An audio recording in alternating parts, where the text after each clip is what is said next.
Sejam bem-vindos a mais uma aula de língua portuguesa aqui com o professor Jordano. E hoje vamos falar sobre um assunto que ele cai diretamente no Enem, não pelo seu contexto e senão pelos seus significados, mas devido às suas classificações, ele sempre está envolto de uma questão do Enem, mesmo que seja uma questão simples de interpretação de texto. São os vícios de linguagem. Então, eles são palavras ou construções que deturpam, que desvirtuam, que dificultam a manifestação do pensamento, ora devido ao desconhecimento da norma culta, ora devido ao simples descuido do emissor. Então, isso é uma máxima, né? Acontece isso no nosso dia a dia, em como nós falamos, como nós escrevemos. Por isso, ele é muito utilizado em concursos, no dia a dia e também no Enem. Olha lá, pleonasmo vicioso. Trata-se de um pleonasmo vicioso. Trata-se de uma expressão que repete o mesmo conceito já emitido. Vamos ter de subir para cima agora, senão vai ficar muito tarde. Subir para cima. Pleonasmo é a repetição de uma informação desnecessária. Então, quando eu digo subir, logicamente, você já vai acima, né? Subir só tem um sentido. Subir para cima é uma gafe que muitos brasileiros costumam usar e não percebem, né? Então vamos ver isso como gafe, né? Adia essa reunião para depois. Adiar. Adiar já é postergar, né? Atrasar. Então adiar essa reunião para depois. Esse para depois realmente seria necessário escrever? O fim da novela foi uma surpresa inesperada. Se é surpresa, não tem como ser esperado.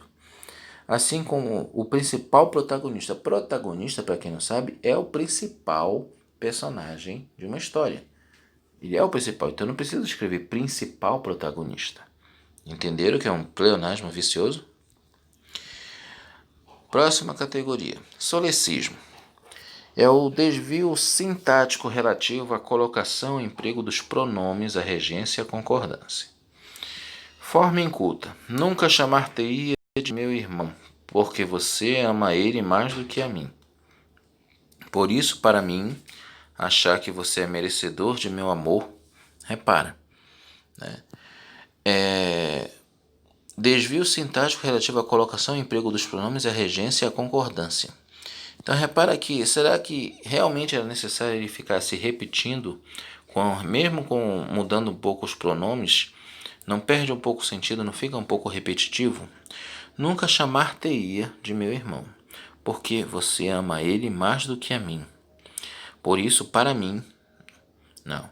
Por isso, acho que você é merecedor de meu amor. Então, repara que não há necessidade de eu repetir esse pronome. Ok? Eu posso substituí-lo por outros. Olha só o exemplo. Repetindo esse mesmo texto. Nunca te chamaria de meu irmão, porque você o ama mais do que a mim. E por isso, para eu achar que você é merecedor de meu amor, então repara que eu fui substituindo por outros pronomes, não ficou repetitivo, não perdeu sentido. O mais importante é isso. Isso é o solecismo. Barbarismo é o desvio gramatical relativo à ortoepia, prosódia, ortografia, morfologia e semântica. Os bolsos estão cheios de dinheiro. Os bolsos. O protagonismo brasileiro na reunião ibero-americana não é casual. Forma culta, ibero. Mas as pessoas escrevem íbero. Os bolsos. Os bolsos. Os bolsos.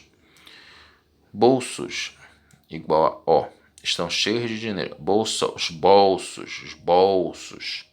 Não está com aquele sentido como é o que seria o correto na fala.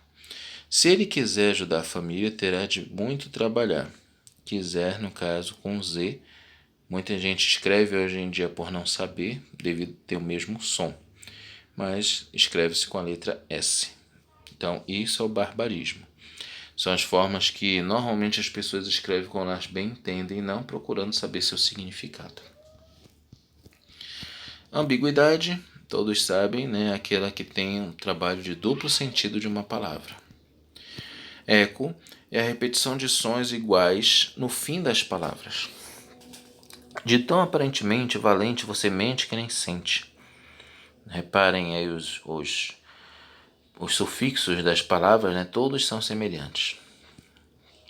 Cacofonia é um som desagradável, cômico às vezes, obsceno, provocado pela união de certas palavras.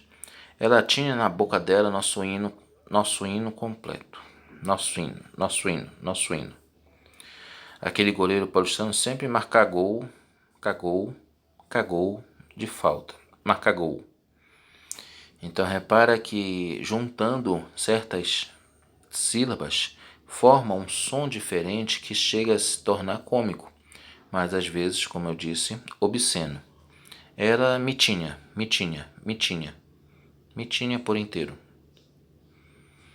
Então, temos que tomar cuidado como nós falamos e como interpretamos para as pessoas não entenderem errado. Hiato é a aproximação de vogais idênticas. Leva a águia, a ala dos animais silvestres. Leva águia. Então, é como se fosse só uma palavra. Leva a águia. Leva águia ala. Águia ala. Não falo isso. Leva águia ala. Então é como se eu juntasse as palavras com um único som. Por isso, hiato. Eu pego ovo. Pego o ovo. As pessoas não leem assim. Então isso ajuda a formar o hiato. Colisão. Combinação desagradável de sons. Resultante de aliteração, que é a repetição de consoantes. Levante-se cedo. Levante-se cedo. Levante-se cedo amanhã. Cágado não se cria, apenas tartarugas. Cágado é parecido com a tartaruga, é um parente dela. Cá vem a questão de ser aquele advérbio de lugar. Cá. Cacágado. Cacá. Colisão, né? Estão se repetindo, né? Apesar de terem o mesmo som, mas são significados diferentes. Preciosismo. Linguagem rebuscada com uso excessivo de vocábulos não usuais, afastando-se da clareza e inteligibilidade imediata. Resumindo, falar difícil.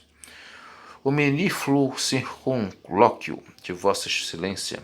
A ruminante bovina deslocou-se para o terreno sáfaro. Meu progenitor sofre de alopecia androgênica. Então, é um jeito mais difícil de falar coisas mais simples. Isso seria o preciosismo. Plebeísmo.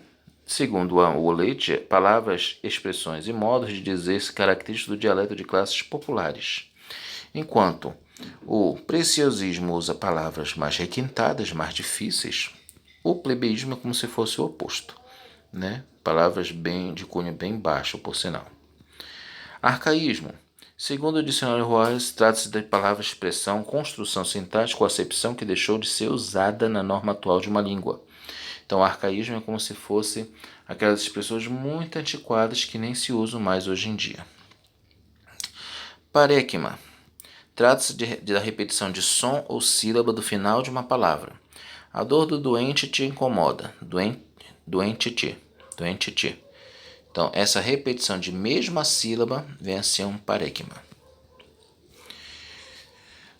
Estrangeirismo é quando eu coloco palavras de origem estrangeira, né, de outro país, e eu adiciono a minha linguagem, ao meu modo de falar. E o brasileiro, como ninguém, sabe usar um estrangeirismo nas suas palavras.